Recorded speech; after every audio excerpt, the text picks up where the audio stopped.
আসসালামু আলাইকুম।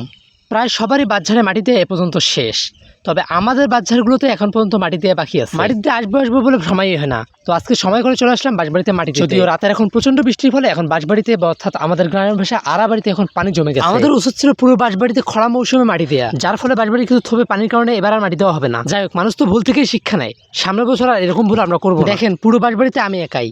আব্বু আসার কথা ছিল, কিন্তু গাড়ি চালাতে যাওয়ার কারণে আব্বু আর আসে নাই।